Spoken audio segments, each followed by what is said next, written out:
Hey, welcome back to the Confidad podcast. My name's Dan Tinquist, your host. So glad that you chose to join us today. Let's begin today like we do every single episode with our fatherhood mindset. Say it out loud with me. Come on, be bold. It matters. Becoming the dad your kids need is one of the most important things that you have in front of you. So let's say it out loud together. I'm the only one who can fulfill the father role I have, so I choose to do it well. I get to show up well for my kids. Imperfection is reality. Ownership is a choice. Today is brand new, and so is tomorrow. I am wholly loved, so I will love wholly. As we talk about our equipping section today, I want us to think about like all the way to the end of our lives. I've mentioned this a few times before, but like our culture has sanitized to death, and we do not like to think about it, talk about it, face it most of the time. The most mature people that we know understand that death is indeed guaranteed, and so they consider it as a normal part of life and a normal part of their thinking. So they have that in the back of their minds, or maybe even the front of their minds, as they live each day. I would say even people that have that understanding, they're not morbid and weird. They actually probably live the fullest life because they understand the value of each day, the value of each moment of each day. So as we look to that, I want us to answer a few questions, but they're all surrounding this one thing. There is a Danish theologian and philosopher by the name of Søren Kierkegaard, who is quoted as saying this: purity of heart is to will one thing.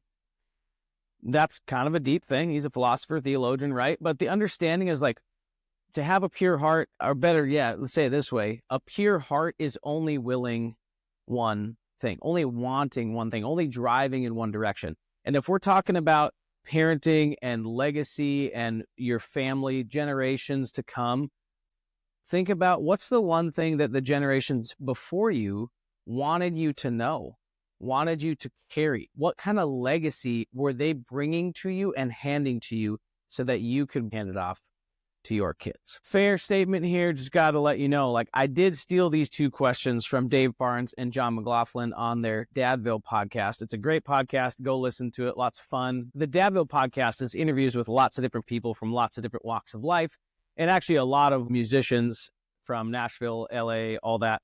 So it's a fun glimpse into what does it look like to be a dad while you're in the music industry. So if you're interested in that, go take a look. But they used to ask these two questions at the end of every single episode. And when the guests would hear it, that was almost like the air left the room because it came out of nowhere.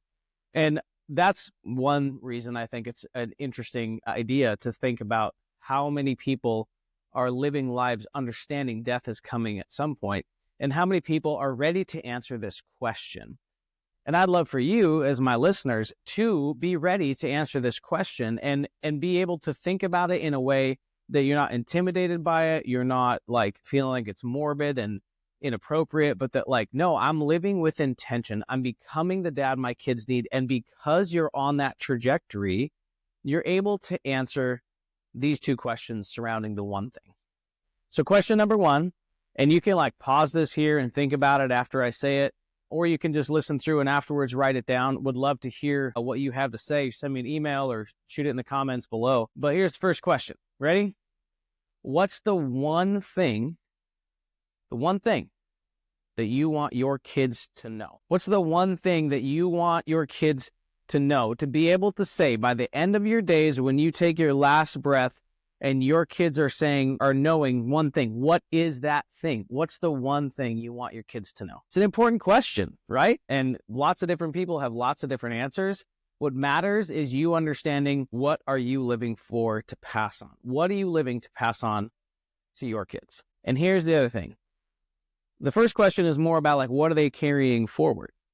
The second question has more to do with us. So here's the second question. What is the one thing you hope your kids say about you at your funeral? You're not going to be there, right? You're not listening. You're gone.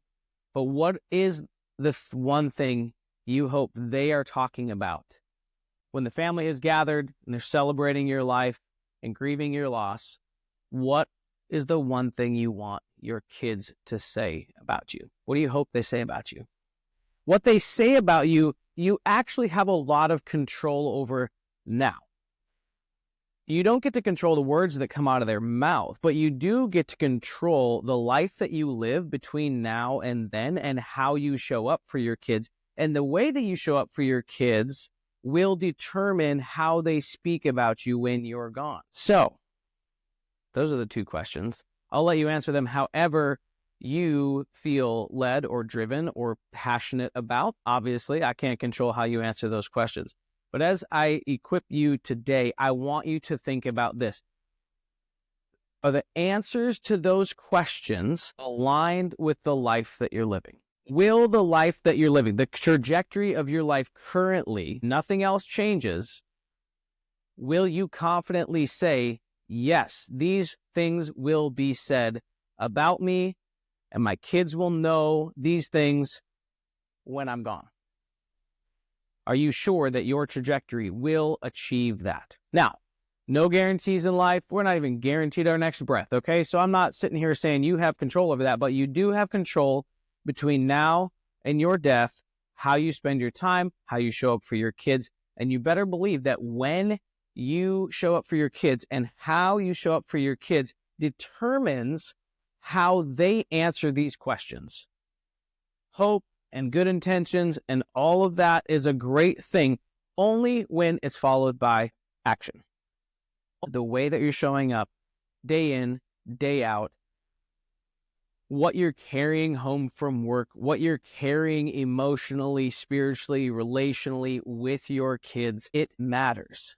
I know so many parents who are stressed, burned out, frustrated, feel like they just have to keep grinding to build up the nest egg and to build up their legacy and to build up their retirement accounts. And I'm telling you, your kids don't want your money. They want you.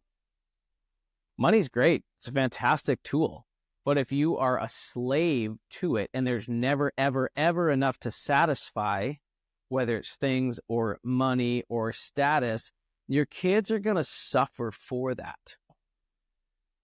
I want you to think about that question today too. Is the trajectory of your life aimed in such a way that when you die, your kids will know the one thing that you're hoping they know, and that they will say the one thing about you that you're hoping they'll say about you at your funeral? Deep questions, good questions. Wrestle with them and sit with them long enough until you have a greater understanding of what is the gap. Maybe you're living great and you're showing up amazingly for your kids. You have emotional regulation down. You have emotional intelligence and vocabulary. You know what it means to do that, to show up well for your kids, to create non-judgmental listening space for your kids, to not give them unsolicited advice, to create a space for them to grow and become the people they're meant to become. Awesome. If that gap between the trajectory that you're living now and where you hope to be is small, fantastic. So glad that is for you.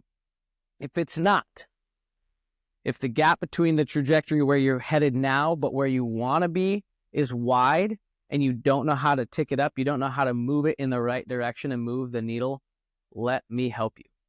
I would love to have an opportunity to welcome you into our community and help you start take that trajectory up little by little, 1% marginal improvement every single day, so that tomorrow you can say, I'm showing up more as the dad that my kids need today than I did yesterday.